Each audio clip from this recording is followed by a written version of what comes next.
Hey guys! இன்னைக்கு நான் baby corn போட்ட டொமேட்டோ ரைஸ் தான் பண்ணியிருந்தேன். அதுவும் குக்கர்ல. ஏன்னா, நான் இதுவரைக்கும் குக்கர்ல டொமேட்டோ ரைஸ்லாம் வச்சதில்ல. ம் மசாலா வதக்கி அதுக்கப்புறமா ரைஸ் போட்டு கிண்டி அப்படிதான் பண்ணியிருக்கேன்.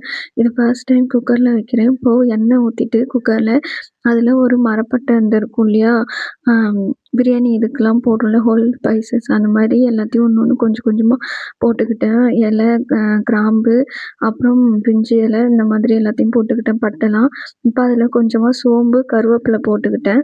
இப்போ நான் பூண்டு, இஞ்சியும் தட்டி வச்சுக்கிட்டேன். உரல்ல தட்டி எடுத்து தான் போட்டேன். ஏன்னா, அது கொஞ்சம் நல்லா நல்லா ஹெவியா வருன்றதுக்காக தான் வாசனையா.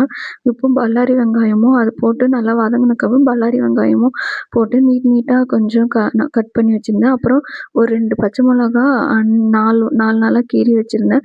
இப்போ அது எல்லாத்தையும் ஒண்ணா போட்டு நல்லா ஸ்மெல் போற வரைக்கும் நல்லா ப்ரௌனிஷா வந்ததுக்கப்புறமா, அது கூட நான் கொஞ்சமா எண்ணெய் ஆல்ரெடி ஊத்திட்டேன்.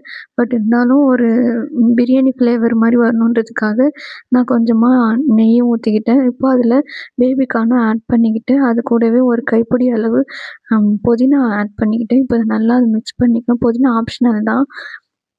இப்ப நல்லா அது மிக்ஸ் ஆனதும், அது கூடவே நான் தக்காளி கொஞ்சம் வெங்காயத்த விட தக்காளி கொஞ்சம் ஏன்னா டொமேட்டோ ரைஸ்ன்றதுனால தக்காளி கொஞ்சம் அதிகமாவே இருக்கலாம். அதனால நான் டொமேட்டோ கொஞ்சம் நெறையாவே எடுத்துக்கிட்டு, அத நல்லா இந்த மாரி மேஷ் ஆகுற அளவுக்கு நல்லா வதங்கணும். ஜூஸியா வந்ததுக்கப்புறமா, அது கூட நான் ஒரு 2 கப் அளவு அரிசி எடுத்திருந்தேன். 2 1/2 கப் அளவு 2 1/4ன்னு வச்சுக்கலாம். அது அளவுக்கு இந்த கப்ல தான் அரிசி எடுத்திருந்தேன். இப்போ 2 கப்புக்கு 4 கப்பு இதால தண்ணி ஊத்திக்கிறேன். அப்புறம் லாஸ்ட்டா ஒரு 1/2 கப்புக்கு அ இதே கப்ல 1 கப் அளவு நான் எடுக்கணும். ஆனா 1/2 கப் தண்ணி எடுத்துட்டு, திரும்பவும் ஒரு 1/2 கப் தண்ணி ஊத்திக்கிட்டேன். உங்களுக்கு கன்ஃப்யூஸ் ஆகக்கூடாதுன்றதுக்காக மொத்தமா 5 கப் ஊத்தியிருக்கேன்.